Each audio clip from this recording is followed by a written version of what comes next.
क्या आपने कभी ये सोचा है कि अल्लाह ने फजर की नमाज ठीक उसी वक्त क्यों रखी जब हमारी नींद सबसे ज्यादा गहरी होती है, या असर की नमाज ऐन उसी वक्त क्यों फर्ज की गई जब हमारे अंदर दिन भर की थकावट, चिड़चिड़ापन और गुस्सा अपने उरूज पर होता है। हम में से बहुत से लोग ये समझते हैं कि ये सिर्फ एक इबादत का तरीका है या यूं ही कोई वक्त मुकर्रर कर दिया गया है, लेकिन हकीकत में ये कोई इत्तेफाक नहीं है।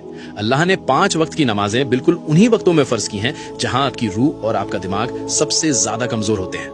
दिन की शुरुआत फजर से होती है, दुनिया से मिलने से पहले अल्लाह से मुलाकात। सुबह के वक्त आपके जिस्म में एक खास हार्मोनल बदलाव होता है जिसे medical science cortisol awakening response कहती है। ये वो वक्त है जब रिस्क अता किया जा रहा होता है और फरिश्ते अपनी ड्यूटी बदल रहे होते हैं। अगर आप इस वक्त सोते रह गए तो आपने अपने पूरे दिन की बुनियाद ही कमजोर कर दी। फिर आता है जोहर का वक्त। दिन के बीच में जब आप काम कर रहे होते हैं तो आपके जिस्म का एनर्जी लेवल गिरने लगता है, फोकस खत्म हो जाता है, दिमाग थकने लगता है और इंसान गलत फैसले करने लगता है। जोहर की नमाज आपके दिमाग के लिए अल्लाह की तरफ से एक परफेक्ट न्यूरोलॉजिकल रीसेट है। ये आपके दिमागी बोझ को खत्म करके आपकी तवज्जो को दोबारा बैलेंस करती है। अब बात करते हैं असर की, जिसे जज्बाती कमजोरी का वक्त कहा गया है। शाम से पहले के इस वक्त में इंसान अक्सर गुस्से में होता है, दूसरों पर भड़ास निकालता है और सबसे ज्यादा गलतियां करता है। इसीलिए अल्लाह ने कुरान की सूरे अल असर में वक्त की कसम खाई है। असर की नमाज एक हिफाजती रुकावट है जो आपको जज्बाती तौर पर टूटने से बचाती है। इससे पहले कि हम मगरिब और इशा के एक बहुत बड़े राज की तरफ बढ़ें, इस वीडियो को अभी अपने दोस्तों और अजीजों के साथ शेयर जरूर करें ताकि वो भी नमाज की इस खूबसूरत हकीकत को समझ सकें।